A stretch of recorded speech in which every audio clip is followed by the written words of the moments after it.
And Allah subhanahu wa ta'ala says, وَفَجَّرْنَا خِلَالَهُمْ, and we made the river. So Allah gave him, to basically tell you that all of this has been planned.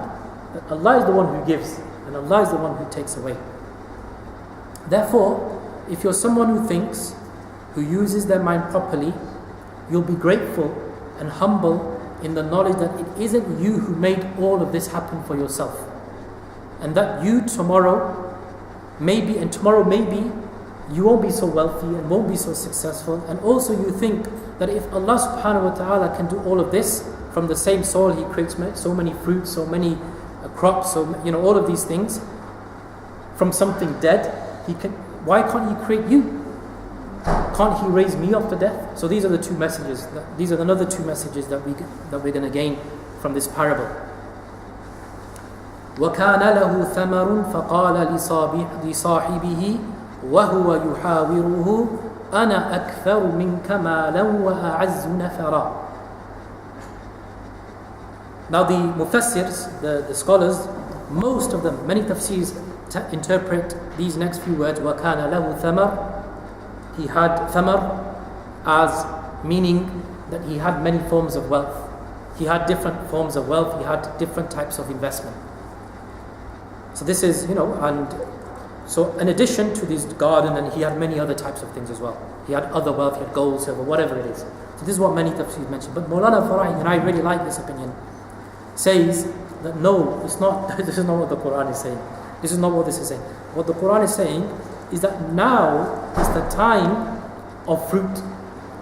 So Allah said what He has, وَكَانَ لَهُ ثَمَرٌ فَقَالَ لِصَاحِبِهِ. This is a new verse, وَكَانَ لَهُ ثَمَرٌ. And so that, and he had fruit, meaning it was the time of fruit. So it was a time when the fruit was ripe and was hanging low. This is what this means. And it's a very nice, subhanAllah, you see Mawlana Farah, he only came a few years ago. He lived last century. And this is a beautiful contribution. Really, he was one of the mujtahids. Really a mujtahid in the Quran. And one of the problems of our ummah is that we've had very few mujtahids. In the early centuries, we had many. In the first 2 or 3 centuries. And then what happened is that Greek philosophy came. And people were, they were impressed by it. And then they took Greek philosophy and they tried to fuse it with Islamic sciences. And almost every science was, and ever since then you see a rigidity and a lack of ijtihad, a lack of independent thinking.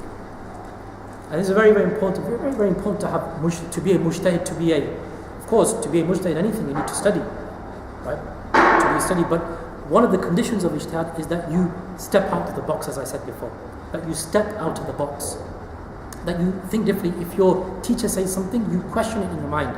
And then you go and you find an evidence for it. Is it right or is it wrong? And this can happen in every form of life. It can happen in dentistry, it can happen in pharmacy, it can happen in economics, it can happen in medicine. This is one of the problems of our time. That people are not thinking. And then when there are a few people that think, they're basically smeared and they're demonized. So this is one of the people who think, people who have this ijtihad in whatever field that you are in. Whatever field. Don't just take the common knowledge that you're given by the institutions, by the media you take, the education you're given you take, the food you're given you take, the medicine you're given you take, everything you're given, you're a robot and you're a consumer. Don't do that. Be a person who thinks. Be a person who questions. Anyway, وَكَانَ, this is so Mawlana Farahi said this is what this means. I'll finish on this verse because we're finished now. So this is what Mawlana, so basically this is a time not only when he's got his garden, but it's a time when his garden is in its full splendor. When it's got all of its fruit and it's beautiful and you want to be in there and you want to be away from the desert. This is the time when it's in its full glory basically. And so what he's doing perhaps is that he's taking his friends around and showing them, look what I've got, look at this. Look at these bananas, look at these mangoes, look at these grapes, here, have some. Look at all this, look at this, all of this. And then what does he say? He says, وَهُوَ يُحَاوِرُهُ. That he says this, he says, it doesn't say what I've just said, I've just, imagine that, right? He says to his friend, and he's discussing with him, he's in a conversation with his friend, debating basically with his friend, أَنَا أَكْثَرُ مِنْكَ مَالًا وَأَعَزُّ نَفَرًا. I have more wealth than you, I'm more wealthy than you, I'm richer than you. I'm richer than you, and I am stronger than you, I have more power than you in terms of people who support me. And we'll learn later on that nafara is the word, and nafar means a group of people, but nafara here means children, because this was the munafara of the Arabs. The munafara of the Arabs, the challenge or the mukabara of the Arabs, the mufakharat of the Arabs. When they used to challenge and they used to do mufakharat, tafakhur, between each other in their poetry, and in other words, we're stronger than you. Our tribe is this and your tribe is that, and we have this many children and you only, etc., etc. So this was you can see that this is an Arab saying these things, maybe, right? Obviously a Jahili Arab, obviously. So ana aktharu minka, I am richer than you and I have more children, I have more sons than you. I have more sons than you. They are support for me. So what is this man? What is this man? What is it? Or how can you describe him? He's got an ego, right? What else? How else would you describe him? Arrogant. Very arrogant. How else would you describe him?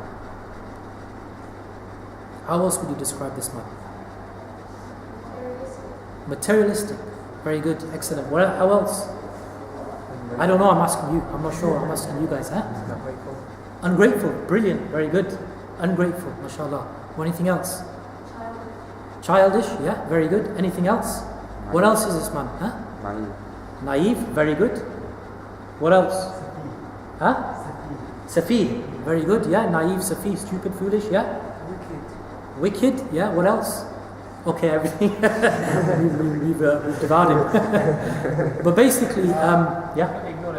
Ignorant, very good. Ignorance, very good. Deluded, self-deluded. He's a deluded man. He's deluded, right? And this is because when you engross yourself and your project becomes the dunya, it's basically, it intoxicates you. This man is intoxicated.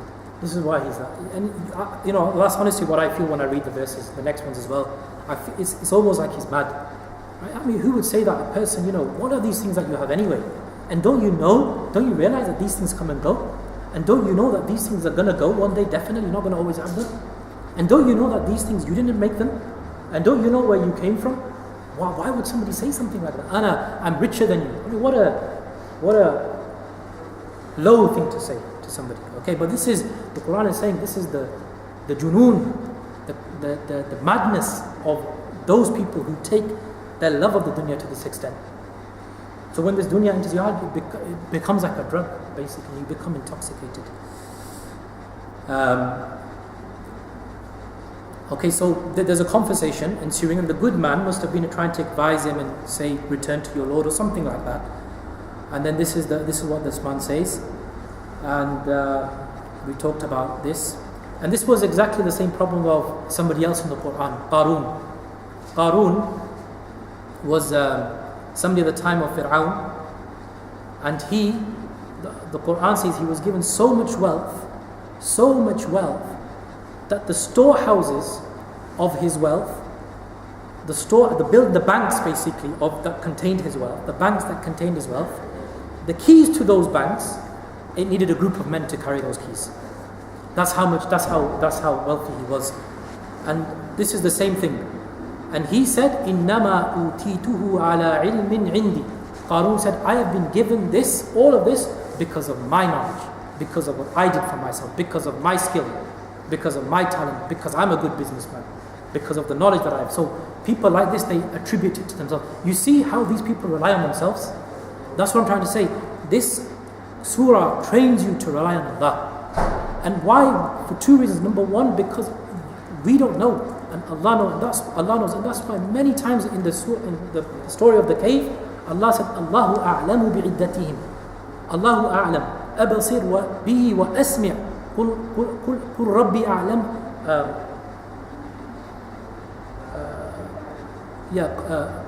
Abasir bihi wa asmi' ma lahum bihi min ilmin.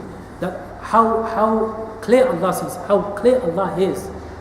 Right? Allah knows, and many more verses that I don't have at the moment, but in this surah, this is what Allah is saying, that He knows and you don't know. So place your trust in the one who knows your interests better than you. And also number two, that Allah has more power than anybody else. So these are the two reasons why we place tawakkul So this man places tawakkul in himself. And what happens is, the same thing that happened to Qarun, well, similar to what happened to Qarun. What happened to Qarun? He was swallowed by the earth. And the people who were basically allured by Qarun, and they basically said, we wish we had what Qarun had when he was passing by in his splendor. Would that we wish we had what he had. And when he was swallowed, they said, Allah saved us. Allah saved us, because if we had what he had, we would have done the same thing. And the same thing happened to this person. And inshallah we'll do it next week, because we finished. Okay, inshallah. So we'll stop with that.